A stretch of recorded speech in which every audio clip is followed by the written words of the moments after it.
Okay, so underlying energy is the the Lovers, actually. Underneath that is the Three of Cups, and underneath that we saw the Hierophant sticking out there. But this is about love. This is about, it's not necessarily about decision making, because, when you love somebody, there really ain't no choice. You love them, and that's pretty much it. Um, and it's really just allowing yourself to love. I feel like with the Lovers, it's like allow yourself to love instead of allowing your mind to kind of keep you from doing exactly what it is that you are led to do. So that being said, right, this has to do with a deep, profound connection for some of you guys. Yeah, definitely soulmates. A soulmate may be in the mix here for some of you guys out here, but this has a lot to do with your connection with someone. It could be profound, hard to explain. But the thing is too, is that this person does it does bring out a part of you that is, ready to expand in a way. Okay. Now in the heart of your reading, you have the Nine of Cups. So the Nine of Cups indicates a wish, your wish. This is the wish card, because this is talking about being content and happy where you are with what you've got, having your wish fulfilled, right? Being happy. So this is a really good card to get. The challenge is, honestly, I feel like it's having to get there. You want to be in a content place. You want to be happy.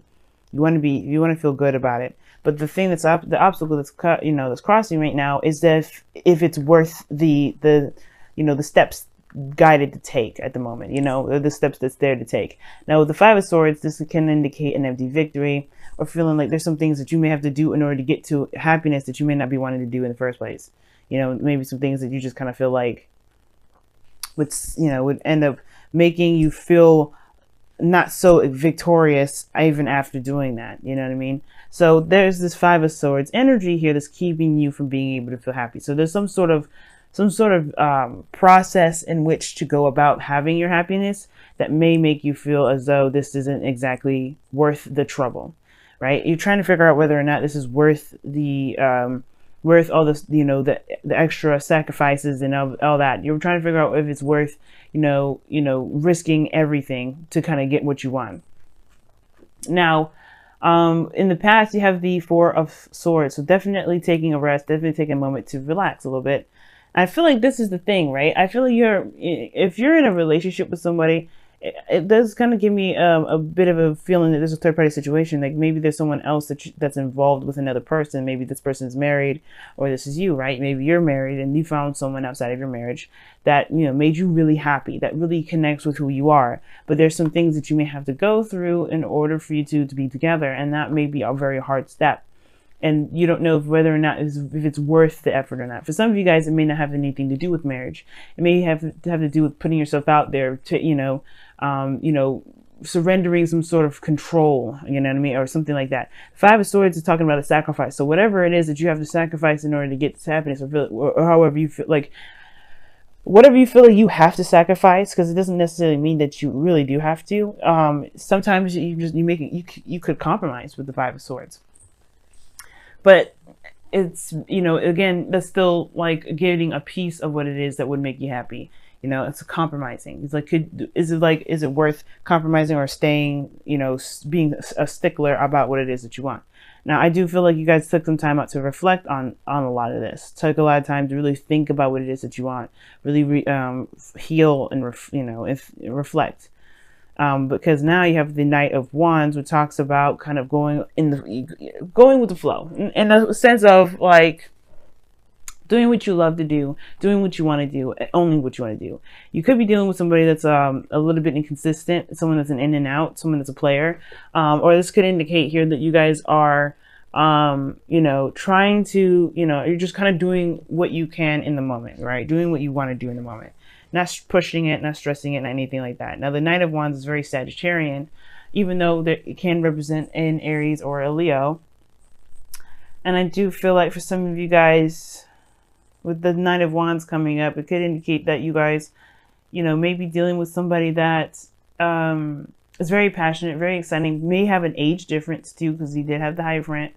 We just see that pop out just a little bit. So it could be that this person's has a different age, and that may be something that may be difficult for you to kind of transition you know, trying to figure out whether or not it's the, you know, if you can handle the age difference for some of you guys.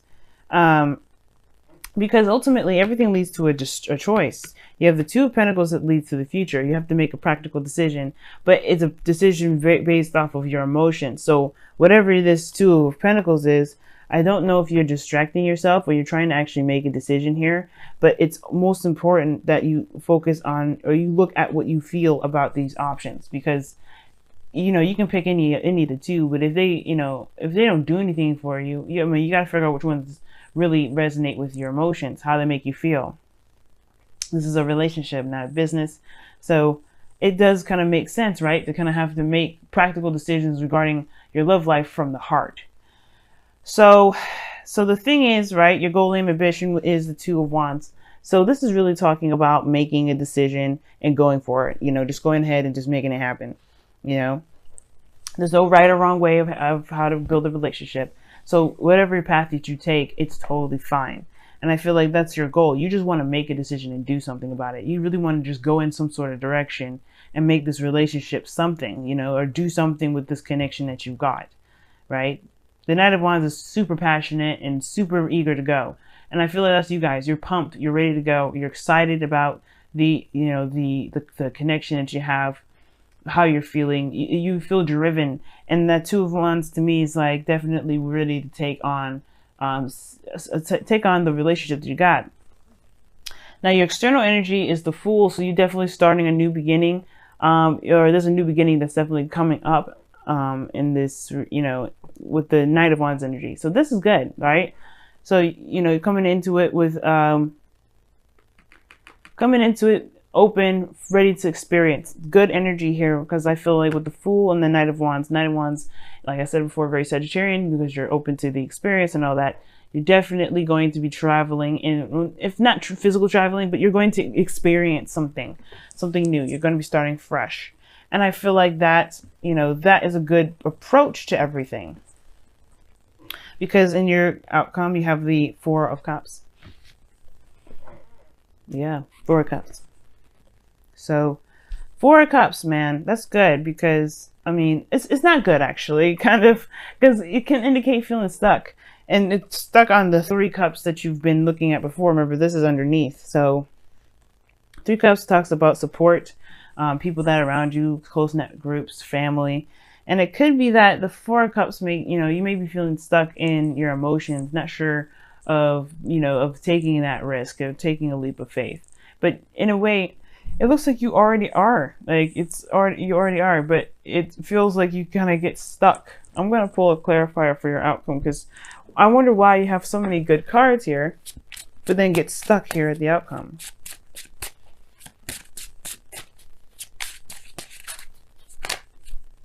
Because of the Knight of Pentacles. Because you change your mind, maybe? Somebody changes their mind.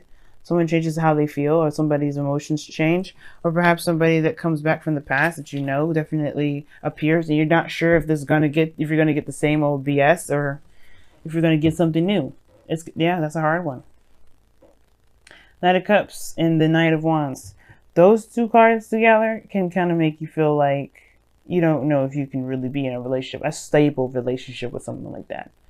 Because they change often. They're mutable signs. They change very frequently. So it's almost like you don't know if this person is going to change in a drop of a hat, but you still love them. You're still in a connection with them. It's just like making the decision to go with it, knowing how they are. Okay. And if this is you, this is about like kind of going based off of truly how you feel, right? Following what you feel, focusing on what it is that you want. But be careful that this desire, this whatever, you know, whatever your dreams are, because the Nine of Cups doesn't necessarily have to be a person. It can indicate that this is you dreaming, being more dreamy and allowing yourself to dream, allowing yourself to have a heart's desire. So I feel like for some of you guys, this may have to do with you dreaming, you know, allowing yourself to dream instead of kind of settling for what you know, thinking outside the box in a way, or, you know, having dreams outside of the box. We're gonna go ahead and pull you guys some oracle cards from the Messenger Oracle. See if we can get some more information regarding your reading here.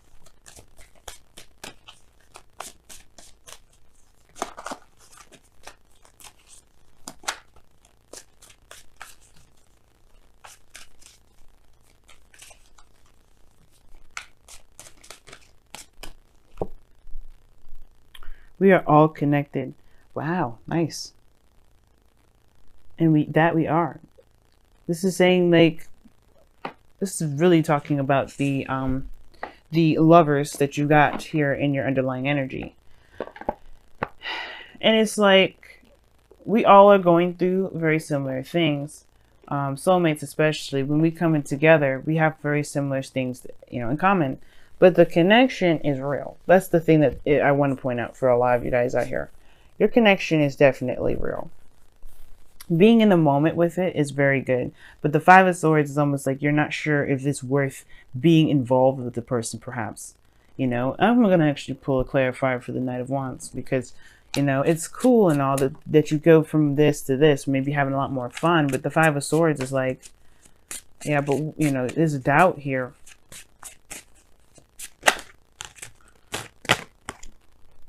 Three of Cups. Why is the Three of Cups coming up? Maybe reuniting with somebody, reconnecting with somebody that's a fire sign, or did you feel unreliable? Oh wow, it's literally this here. So this person is definitely, this Knight of Wands is definitely someone that you love. Or this could be the work that you're doing that you enjoy, that you really, really enjoy, I don't know why I keep saying enjoy, sorry. But this is something that you can feel very passionate about, that really drives you.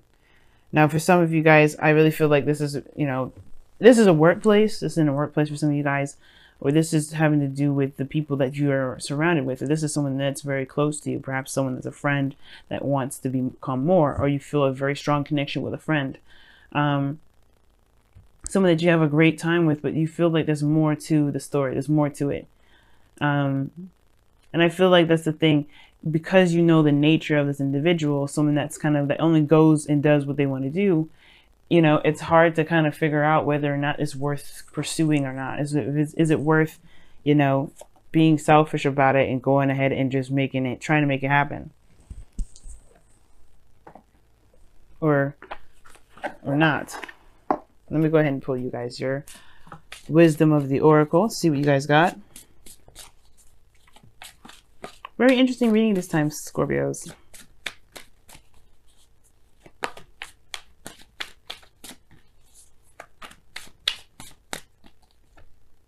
Happy. It talks about happy when it comes up, talks about looking at a situation from a positive angle, from an optimistic angle. Very Sagittarian. But it's saying to kind of take a look at the situation and really find the goodness that's in it. Find the good parts instead of focusing so much on the parts that are difficult or the challenges that you're facing, because that can kind of apprehend and kind of keep you from doing something that you would do normally, that you would do normally if it wasn't there, right?